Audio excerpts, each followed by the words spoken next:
कहाँ जान है, दम तो है ही नहीं। देखो कहाँ से जान जान लगा दोगे? छोड़ो आप। ऐसे ही बैठना पड़ेगा आपको। चलो अब शुरू हो गई मूवी। अभी क्या? चलो ऊपर देखो, ऊपर।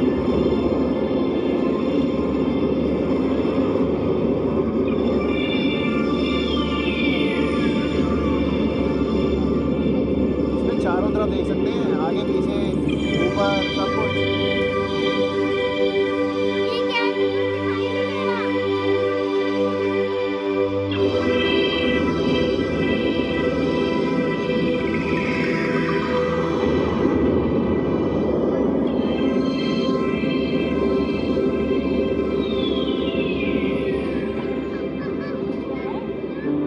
लगभग 10 अरब वर्ष पहले हमारी आकाश गंगा मंदाकिनी की घुमावदार भुजाओं में धूल और गैस के बादल सिकुड़ रहे थे। इन्हीं में से एक भुजा के हाँ केंद्र से दूर एक बादल क्या? अपने चारों वो बोल ओर रही का वो सुनो, मुझे नहीं बोलना इकट्ठा पता। कर जो बोल रही वो सुनो। बड़ा और बड़ा होता गया। इसके केंद्र में बना एक तारा हमारा सूर्य और इसके चारों ओर बने बचे खुचे पदार्थ की चकती। ये सब 4,500 अरब वर्ष की बात है।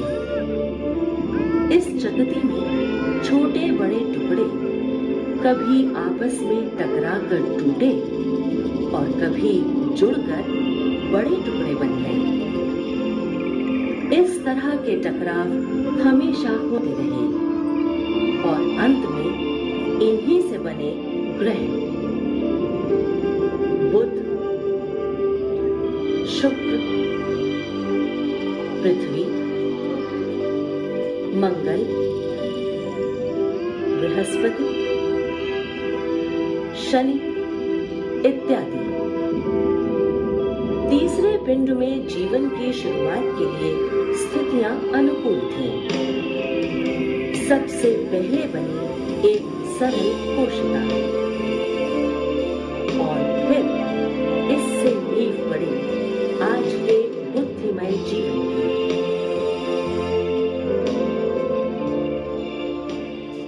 रात्रि के आकाश ने हमेशा ही मनुष्य को आकर्षित किया है। अपनी विध्वंसकारी उत्पत्ति से अनजान हमारे पूर्वज चमकदार तारों में तरह तरह की कहानियां गढ़ते रहे। इन अनगिनत तारों को कई समूहों में बांटकर उन्होंने कई तारामंडल बनाए। इस खूबसूरत आकार में बिखरे तारों को देखिए।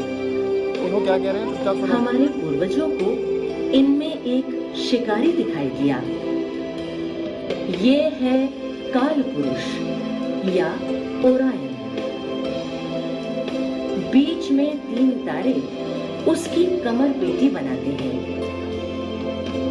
इससे पूर्व की ओर बढ़ें तो मिलेगा सिरियस या व्याध, आकाश का सबसे चमकदार तारा। तारों के इस समूह में लीपस या खरगोश जैसी आकृति सोची गई।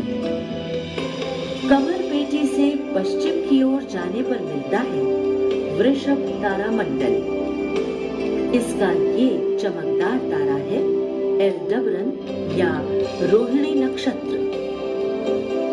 ये तारे अंग्रेजी के अक्षर V के आकार में बनाते हैं बैल का सिर और बैल के कंधे पर बैठा है प्लाइडीज या कृतिका तारों का गुच्छा। उत्तर की ओर एक बड़े प्रश्न चिन्ह के आकार में है सप्तर्षि। ये 2 तारे ध्रुव की ओर संकेत करते हैं। जैसे जैसे रात बीतती जाती है ध्रुव तारा एक ही जगह पर बना रहता है,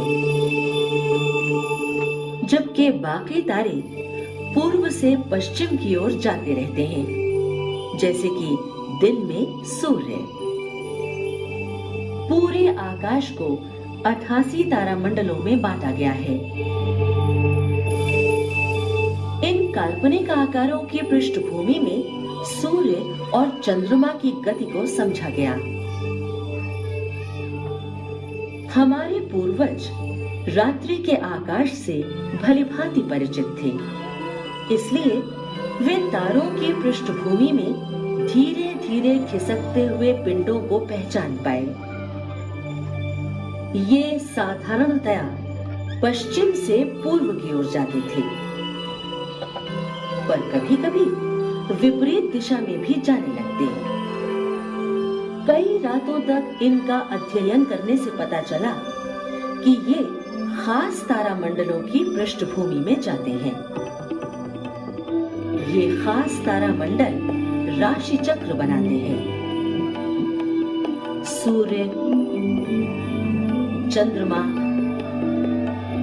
इससे होकर जाते हैं और ऐसे ही इधर-उधर भटकते पिंड भी। अब हम जानते हैं कि ये पिंड भटकते इसलिए लगते हैं क्योंकि ये सूर्य के चारों ओर जाते हैं। तारों, ग्रह और चंद्रमा की गति का अध्ययन हजारों साल गहराई से किया गया। खगोल विज्ञान में एक नया अध्याय तब शुरू हुआ जब मनुष्य ने टेलीस्कोप का आविष्कार किया। खगोलीय पिंडों के ऐसे नजारे दिखने लगे जो पहले कभी सोचे नहीं गए थे। किसी साधारण से टेलीस्कोप से भी चंद्रमा भव्य लगता है। चंद्रतल पर छोटे बड़े गड्ढे सहज ही दिखाई पड़ते हैं। ये चंद्रमा के विध्वंसक अतीत की याद दिलाते हैं, जब चंद्रमा पर उल्कापात और ज्वालामुखी बहुत हुआ करते थे। हमारी पृथ्वी का इतिहास भी कुछ ऐसा ही रहा। इसकी सतह पर कई गड्ढे बने, जैसे कि एरिज़ोना का ये गड्ढा। महाराष्ट्र की लोनार झील भी इसी तरह का गड्ढा है और क्यूबेक का मोनिका बागन ढांचा। पर आज हम धरती पर चंद्रमा के जैसे गड्ढे नहीं देखते, क्योंकि पृथ्वी की गतिज प्रणाली यानी डायनेमिक सिस्टम ने कई पुराने निशानों को मिटा दिया है। इसीलिए हमें पृथ्वी पर बहुत कम गड्ढे दिखाई पड़ते हैं। आइए टेलीस्कोप से शुक्र ग्रह को देखें। अरे, ये तो चंद्रमा के जैसे कला दिखा रहा है। शुक्र पर बादलों के घने वातावरण के कारण हम दूरबीन से उसकी सतह को नहीं देख सकते। चलिए एक छोटी दूरबीन से बुध को देखें। अरे, ये भी कला दिखाता है। शुरू में दूरबीन द्वारा लिए गए इन आश्चर्यजनक आंकड़ों से सौर मंडल के बारे में हमारी जानकारी बढ़ी।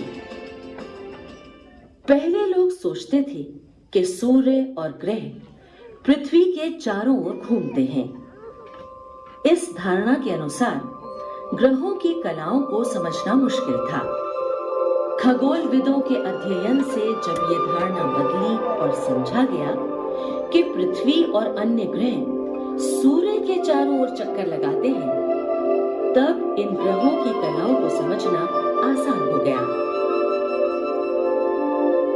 पृथ्वी से देखने पर शुक्र जब सूर्य के दूसरी तरफ होता है तो वो छोटा व पूर्ण दिखाई देता है। सूर्य के चारों ओर चक्कर लगाते हुए जैसे जैसे वो हमारे निकट आता है, आकार में बड़ा लगता है और कलाएं दर्शाता है। अंदरूनी ग्रह शुक्र से भिन्न मंगल पर ये नाटकीय कलाएं दिखाई नहीं पड़ती। यद्यपि कभी-कभी पृथ्वी से मंगल की धुंधली सी गिब्बस या उभरी हुई कला देखी जा सकती है। यहाँ मंगल का धुंधला बर्फीला ध्रुव प्रदेश नजर आता है, जो पृथ्वी से कुछ कुछ मिलता है। मंगल पर नदी जैसे आकार प्रकार भी दिखाई देते हैं। 100-150 साल पहले एक गलत सोच थी कि ये नहरें हैं जो मंगलवासियों ने अपने खेतों की सिंचाई के लिए बनाई थी। अब दूरबीन को बृहस्पति की ओर घुमाएं। इसके पास नजर आ रहे हैं 4 चमकते पिंड। ये हैं बृहस्पति के 4 बड़े चंद्रमा।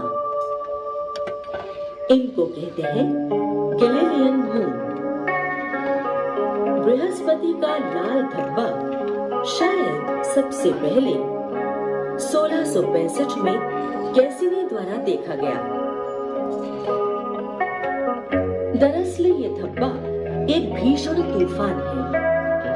लगभग 400 वर्षों से इसे हम ऐसे ही देखते आ रहे हैं। इसका व्यास पृथ्वी से 3 गुना ज्यादा है। इस पिंड को पहचानने के लिए आपको किसी मदद की जरूरत नहीं है। शनि के वलय छोटी दूरबीनों से भी आसानी से देखे जा सकते हैं। जब पृथ्वी और शनि के वलय एक ही तल में आ जाते हैं, तब ये वलय हमें नजर नहीं आते। आज हमारी इन वलयों की जानकारी खगोल विज्ञान की प्रगति का ही नतीजा है। कोरी आंखों से दिखाई देने वाले इन 5 ग्रहों के गहन अध्ययन करने के बाद हमारी सौर मंडल और ग्रहों की कक्षाओं के बारे में समझ बढ़ी है। सभी ग्रह सूर्य के चारों ओर दीर्घ वृत्ताकार कक्षाओं में घूमते हैं। ये कमाल है गुरुत्वाकर्षण शक्ति का, जो कि सूर्य के चारों ओर कक्षाओं में ग्रहों के व्यवहार संबंधी नियम निर्धारित करने में एक रिंग मास्टर की भूमिका अदा करती है। सदियों से हम पृथ्वी से इन 5 ग्रहों बुध, शुक्र, मंगल, बृहस्पति और शनि को कोरी आंखों से देखते आ रहे हैं। ज्यों-ज्यों दूरबीन में सुधार हुआ, आसमान में कुछ और भ्रमणकारी पिंड खोजे गए जो सौर मंडल के सदस्य थे। यूरेनस ग्रह की खोज सन 1781 में विलियम हर्शल ने की। दूसरे ग्रहों की तुलना में इसका स्थान इतने दूर था कि इस खोज के साथ ज्ञात सौर मंडल के आयाम 2 गुने हो गए। सन 1801 में जोसेफ पियाजी ने मंगल और बृहस्पति की कक्षाओं के बीच एक अन्य पिंड की खोज की। प्रत्याशा थी कि इस क्षेत्र में एक ग्रह विद्यमान है। तब इस नए पिंड को इस ग्रह के रूप में सोचा गया था और इसका नाम सीरीज रखा गया। मंगल और बृहस्पति की कक्षाओं के मध्य क्षेत्र में अनेक ऐसे पिंड पाए गए। जूनो, वेस्टा, पल्लास इत्यादि। बाद में पता चला कि इस क्षेत्र के इन पिंडों का भार बाकी ग्रहों की तुलना में काफी कम था। सबसे छोटे बुध ग्रह से भी बहुत कम। सीरीज और इन पिंडों को एस्ट्रॉइड या लघु ग्रह कहा गया। यूरेनस की खोज आकाश की छानबीन करके की गई थी। इसके बिल्कुल भिन्न अगले ग्रह नेपच्यून की खोज 1846 में गणितीय गणना और इस पर आधारित प्रेक्षणों द्वारा की गई। इस कहानी में अगली प्रमुख घटना थी 1930 में प्लूटो की खोज, जो क्लाइड टोम्बो द्वारा किए गए प्रेक्षणों से की गई थी। जब इसकी खोज हुई थी तो ये सोचा गया था कि ये भार में पृथ्वी जितना होगा और इसे सौरमंडल का 9वां ग्रह माना गया। सन 1978 में इसके चंद्रमा केरोन का पता चला और प्लूटो के भार का ठीक अनुमान लगाना संभव हो पाया। कितने मिनट बात करते नहीं, थोड़ी देर बाद वो निश्चित रूप से पृथ्वी जितना भारी नहीं था, हमारे अपने चंद्रमा से भी छोटा। इसके बाद सौरमंडल के बाहरी क्षेत्रों में कई छोटे छोटे पिंड पाए गए जो प्लूटो से भार में कुछ ही कम थे। तब प्लूटो के ऊपर एक प्रश्न चिन्ह लगा। क्या उसे कभी ग्रह की संज्ञा दी जानी चाहिए थी? इसके बाद सन 2003 में एक और पिंड खोजा गया, UB 313, जिसे हम एरिस नाम से जानते हैं। यह प्लूटो से भार में कुछ बड़ा था। इस प्रकार प्लूटो के ऊपर लगा प्रश्न चिन्ह अधिकाधिक बढ़ते हुए उलझता चला गया। क्या हम प्लूटो को ग्रह कहें? यदि हाँ, तो UB 313 का क्या? आखिर ग्रह शब्द का वास्तविक अभिप्राय ही क्या है? अभी हाल में अंतर्राष्ट्रीय खगोल संघ ने ग्रह शब्द की भौतिक परिभाषा प्रस्तुत की है। उनके अनुसार बेचारे प्लूटो को ग्रहों की श्रेणी से निकाल दिया गया। नई भौतिक परिभाषा के अनुसार ग्रह वो पिंड है जो मूल तारे के चारों ओर कक्षा में घूमता है। इतना भारी है कि उसकी अपनी गुरुत्वाकर्षण शक्ति उस पिंड को गोलाकार बना देती है तथा इसके आसपास के क्षेत्र के अधिकाधिक पदार्थ को अपने अंदर ऐसे समा लेती है कि उस ग्रह को उस क्षेत्र का स्वामी बना देती है। इस परिभाषा के बाद हमारे सौरमंडल में केवल 8 ग्रह शेष रह गए हैं। बुध, शुक्र, पृथ्वी, मंगल, बृहस्पति, शनि, यूरेनस और नेपच्यून। सौरमंडल में कुछ पिंडों का एक नया वर्ग बनाया गया है जिन्हें वामन ग्रह के रूप में परिभाषित किया गया है। प्लूटो इनमें से एक है। ये वामन ग्रह सूर्य के चारों ओर अपनी कक्षाओं में चक्कर लगाते हैं और इतने भारी हैं कि गोलाकार नजर आते हैं, पर इतने नहीं कि अपने निजी क्षेत्र में हावी हो सके। सौरमंडल में कुछ और भी छोटे छोटे पिंड हैं, जैसे एस्ट्रॉयड और धूमकेतु। इन सब को मिलाकर बनता है हमारा सौर परिवार। आइए हम इस परिवार के कुछ सदस्यों के और नजदीक चलें। 20 जुलाई 1969।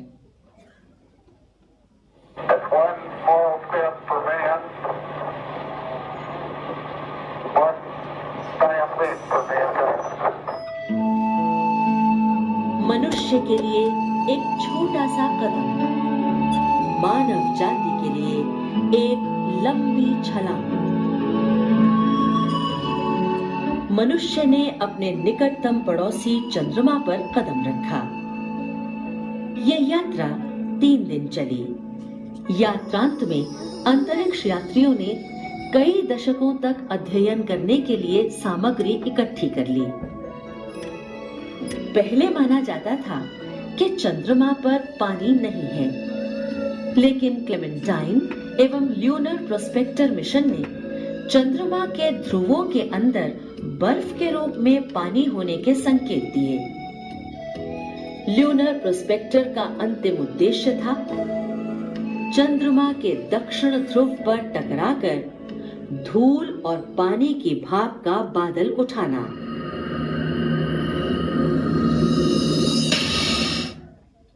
पृथ्वी से देखने पर इस तरह के आंकड़े नहीं मिले।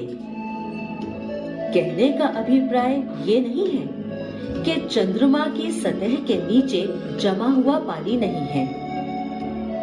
तलाश प्रायः लंबी और कठिन होती है। हाल ही में स्मार्ट मिशन 1 ने चंद्रमा की सतह पर टकराकर इसके निचले क्षेत्रों की जानकारी दी है। Russian Luna globe orbiter mission भविष्य की एक महत्वाकांक्षी योजना है। चंद्रमा के चारों ओर घूमते हुए ये चंद्रमा के कुछ क्षेत्रों पर कई उपकरण छोड़ेगा। भारत का चंद्रयान 1 भी चंद्रमा के चारों ओर घूमते हुए चंद्रमा की सतह का विस्तृत खनिज विज्ञानी मानचित्र तैयार करेगा। ग्रहों तक जाना ज्यादा कठिन है क्योंकि वे हमसे बहुत दूर हैं। इसका अंदाजा लगाने के लिए देखें कि सूर्य की रोशनी इन तक पहुंचने में कितना समय लेती है। ये ध्यान रहे कि अब पृथ्वी पर पहुंचने वाली रोशनी सूर्य से 8 मिनट पहले चली, 12 मिनट में ये मंगल तक पहुंच जाती है। बृहस्पति तक जाने में 43 मिनट और शनि तक 1 घंटा 20 मिनट, यूरेनस 3 घंटे में और नेपच्यून 4 घंटे में। गौर कीजिए, प्रकाश की गति 3 लाख किलोमीटर प्रति सेकंड है। हमारे अंतरिक्ष यान जो प्रकाश से 1000 गुना से भी कम गति से जाते हैं, नजदीक के ग्रह तक पहुंचने में भी 1 साल का समय लगाएंगे। बुध ग्रह पर सबसे पहला अभियान था मेरिनर फ्लाई बाय मिशन। इसने बुध के सतह के एकदम पास के चित्र भेजे। बुध की तस्वीर को देखकर किसी को भी चंद्रमा का भ्रम हो सकता है, क्योंकि ये दोनों आकार और बनावट में एक जैसे हैं। अगस्त 2004 में बुध ग्रह के भेजे गए मैसेंजर ऑर्बिटर यान से बुध के बारे में और विस्तृत जानकारी प्राप्त होने की आशा है। बुध का एक दिन वास्तव में काफी लंबा होता है। ये अपनी धुरी पर धीरे धीरे 59 दिन में घूमता है और सूर्य के चारों ओर 88 दिन में एक चक्कर लगाता है। इन 2 गतियों के कारण सूर्योदय से सूर्यास्त तक 3 महीने लग जाते हैं। यहाँ दिन में ताप 427 डिग्री सेल्सियस तक पहुंच जाता है, जबकि रात का ताप 0 से 183 डिग्री नीचे चला जाता है। सूर्य के एकदम पास होने तथा वायुमंडल न होने के कारण यहाँ परिस्थितियां विषम हैं। बुध के दिन की लंबाई की गणना करना कठिन है, क्योंकि इसके आकाश में सूर्य एक छल्ला बनाता हुआ जाता है। किसी जगह से देखने पर सूर्य उदय होता है, फिर तुरंत वहीं अस्त हो जाता है और फिर उदय होता है। दोहरा सूर्योदय। इसका कारण सूर्य के चारों ओर जाते हुए जब बुध सूर्य के एकदम पास होता है तो इसकी गति अपनी घूर्णन गति से ज्यादा हो जाती है, जिसके फलस्वरूप सूर्य इसके आकाश में एक छल्ला बनाता है। बुध ग्रह का अध्ययन आइंस्टीन की जनरल थ्योरी ऑफ रिलेटिविटी अर्थात सापेक्षता के सिद्धांत को समर्थन प्रदान करने में सहायक रहा। हमने ग्रहों की दीर्घवृत्ताकार कक्षाओं के बारे में बात की। ऐसी कक्षाओं में ग्रह पेरिहीलियन पर सूर्य के निकटतम आ जाते हैं और अपहीलियन पर सूर्य से सर्वाधिक दूर चले जाते हैं। अगर सौर मंडल में सूर्य और एक ही ग्रह हो तो पुराने गुरुत्वाकर्षण के नियम के अनुसार कक्षाओं में ये स्थितियां स्थिर रहेंगी। दूसरे ग्रहों की दखलअंदाजी से ये स्थितियां बदल सकती हैं। दूसरे शब्दों में कहें तो कक्षा में पेरिहीलियन की स्थिति बदल सकती है। आंकड़ों के अनुसार पुराने गुरुत्वाकर्षण की गणनाओं की तुलना में ये बदलाव प्रति शताब्दी 43 आर्क सेकंड कम प्रतीत होती है। काफी सूक्ष्म परिवर्तन, लेकिन देखा जा सकता था। इसका उत्तर था आइंस्टीन का गुरुत्वाकर्षण सिद्धांत। इस सिद्धांत के अनुसार सूर्य के नजदीक स्पेस टाइम के घुमाव से बुध ग्रह की पेरिहीलियम के खिसकाव का सही अनुमान लगाया जा सकता है। इसके बाद आइंस्टीन के सिद्धांत को सत्यापित करने के और भी परीक्षण किए गए। शुक्र आकाश का सबसे चमकदार ग्रह, सौरमंडल का सबसे गर्म पिंड भी है। शुक्र ग्रह के घूमने की दिशा पृथ्वी तथा अन्य ग्रहों के विपरीत है। ये अपने धुरी पर 243 दिन में घूम जाता है, जबकि सूर्य के चारों ओर जाने में ये 224 दिन लगाता है। शुक्र सौरमंडल का सबसे धीमे घूमने वाला ग्रह है। आकार और घनत्व में पृथ्वी से मिलता जुलता शुक्र घने बादलों से ढका है। बादल जो सल्फ्यूरिक अम्ल की बूंदों से बने हैं। 15 दिसंबर 1970 रूस का वेनेरा 7 यान शुक्र ग्रह पर सफलतापूर्वक उतरा।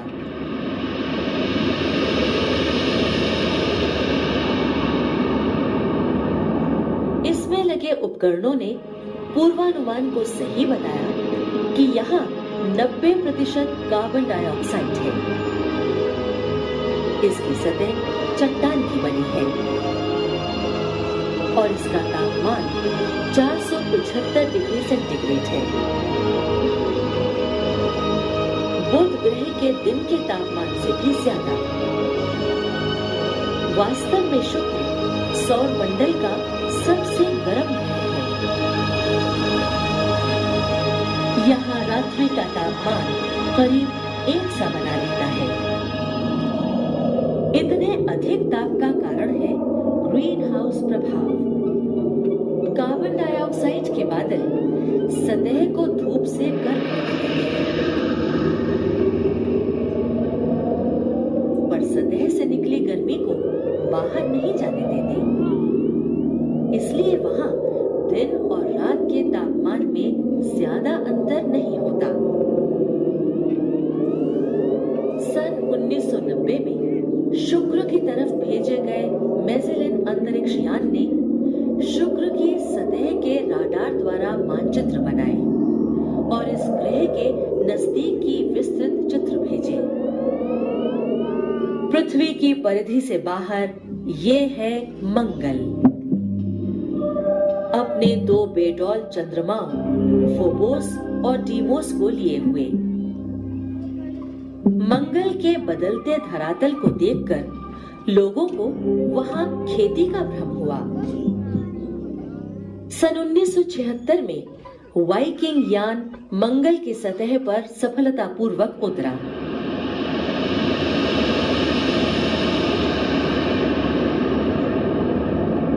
ये इलाका पृथ्वी से मिलता जुलता था। इन खोजों से पता चला कि मंगल के धरातल के बदलते रहने का कारण वहां तेज धूल के तूफान हैं, पर यहाँ जीवन के कोई निशान नहीं मिले।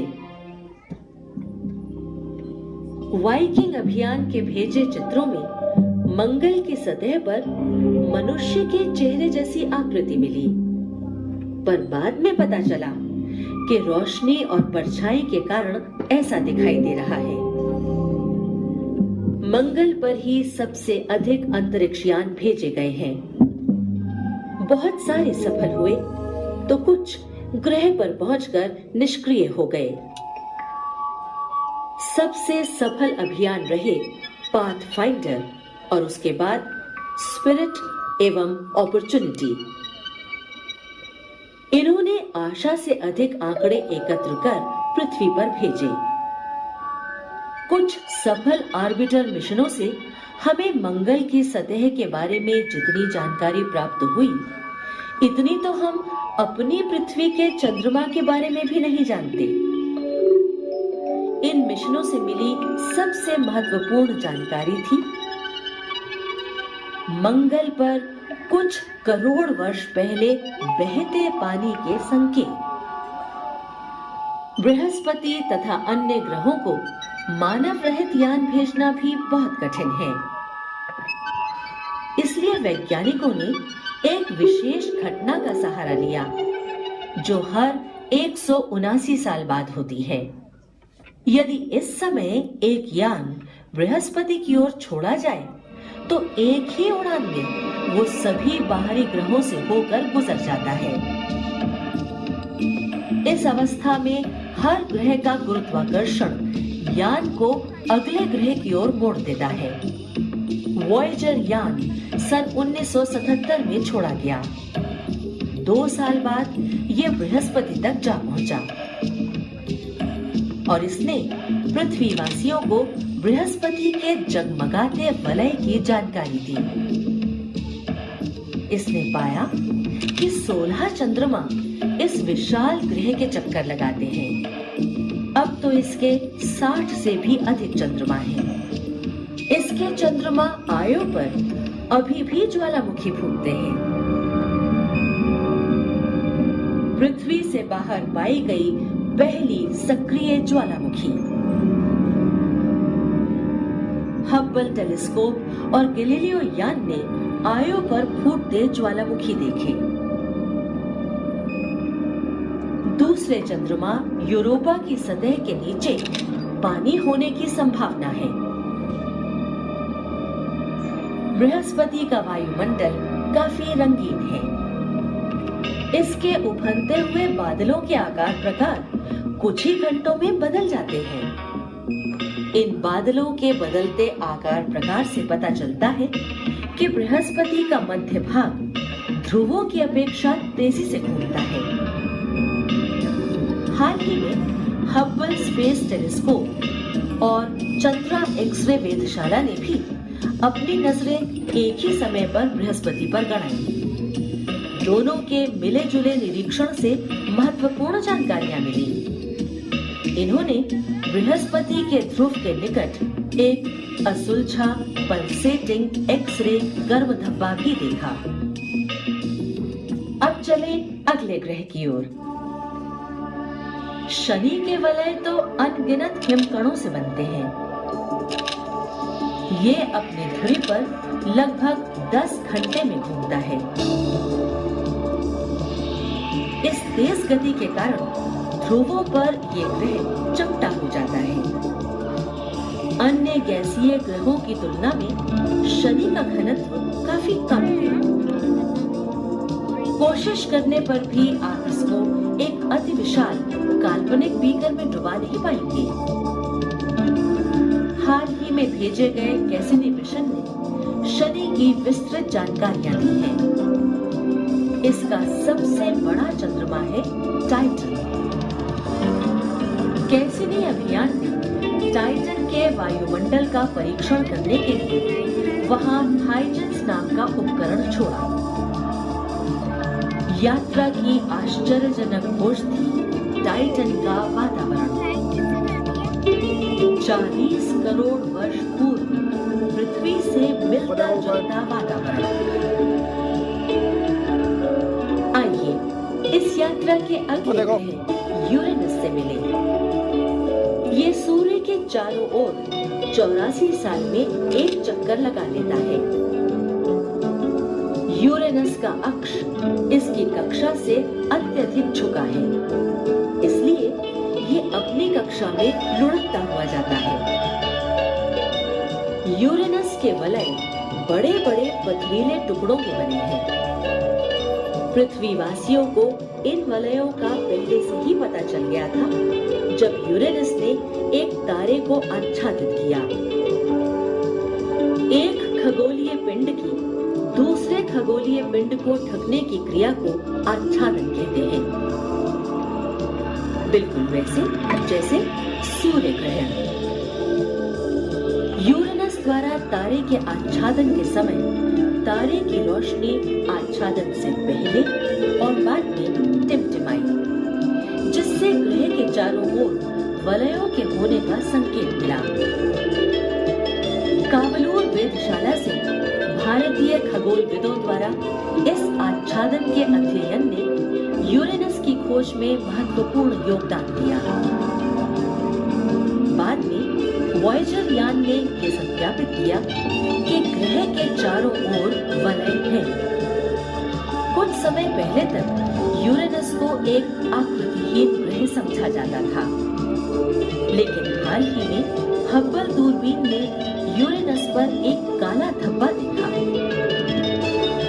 अंतरिक्ष यान वॉयेजर 2 आखिर नेपच्यून के पास सन 1989 में पहुंच गया। इसने ग्रह के चुंबकीय वातावरण और 6 चंद्रमाओं के बारे में जानकारी दी। इसी यान ने ग्रह पर काले धब्बे की खोज भी की। बृहस्पति के लाल धब्बे की तरह नेपच्यून पर अमोनिया का बादल है। इसका सबसे बड़ा चंद्रमा है ट्राइटन। ये अन्य चंद्रमाओं की अपेक्षा ग्रह के चारों ओर विपरीत दिशा में जाता है। अभी हाल ही में अंतरिक्ष दूरबीन हब्बल द्वारा प्राप्त नेपच्यून के चित्रों में धब्बा नहीं देखा गया है। ये रहस्य नेपच्यून के वातावरण की गतिशीलता को दर्शाता है। केवल ये 8 ग्रह ही सौर मंडल के सदस्य नहीं, अनेक छोटे पिंड भी इसके महत्वपूर्ण सदस्य हैं। इन पिंडों की तरफ भी कई अंतरिक्ष यान भेजे गए, जैसे कि हेली धूमकेतु की तरफ जियोटो मिशन। नियर अंतरिक्ष यान ने तो इरोस लघु ग्रह पर उतरकर वहां के चित्र और आंकड़े भेजे। स्टारडस्ट मिशन द्वारा लाए गए कॉमेट वाइल्ड 2 के टुकड़ों से वहां कुछ ऐसे खनिज होने का प्रमाण मिला जो केवल उच्च तापमान पर ही हो सकते हैं। सामान्यतया ये खनिज धूमकेतुओं में नहीं पाए जाते। वामन ग्रह प्लूटो की तरफ भी न्यू होराइजन नामक अंतरिक्ष यान भेजा गया। पिछले 10 वर्षों में ग्रहों के बारे में कई खोजें हुई हैं और हमारी अपने सौर मंडल के बारे में जानकारी बढ़ी है। मनुष्य जैसे दूसरे प्राणियों की खोज हमारे सौर मंडल में जरूर व्यर्थ है, पर ब्रह्मांड के अन्य सौर मंडलों का क्या? अपने सौर मंडल को अद्वितीय मानना बड़ी भूल होगी। पिछले कई वर्षों में अनेक तारों के बारे में पता चला है जिनके भी ग्रह परिवार हैं। इनमें एक है 47 अर्सा मेजोरिस। इधर सप्तर्षि तारा मंडल में इसमें बृहस्पति से दुगना भारी ग्रह है, जिसकी कक्षा पृथ्वी की कक्षा से दुगनी है। हमसे 72 प्रकाश वर्ष दूरी पर है ये तारा 16 सिग्नी। इसका भी बृहस्पति जैसा एक ग्रह है। अपने सौर मंडल के बाहर हम केवल बड़े ग्रहों को ढूंढ पाए हैं जिनकी कक्षा दीर्घवृत्ताकार है। यदि पृथ्वी जैसा कोई पिंड इन ग्रह परिवारों में हो तो गुरुत्व बल की उथल-पुथल इसको निर्जीव क्षेत्र में भेज देगी। कुंभ तारा मंडल में स्थित इस तारे ग्लिच 876 के चारों ओर घूमता ये ग्रह पृथ्वी से मिलता जुलता है, लेकिन शायद ऐसे ही निर्जीव क्षेत्र में स्थित है। सूर्य से हमारी नाजुक दूरी और बृहस्पति की स्थिति हमारी पृथ्वी को स्थिर, गर्म और जीवंत बनाए है। इससे ही हमारा अस्तित्व है। हमारी आकाश गंगा में लाखों करोड़ों तारे हैं और ऐसी ही असंख्य मंदाकिनियां ब्रह्मांड में बिखरी पड़ी हैं। किसी तारे के चारों ओर जीवंत ग्रह अवश्य हो सकते हैं। खोज जारी है।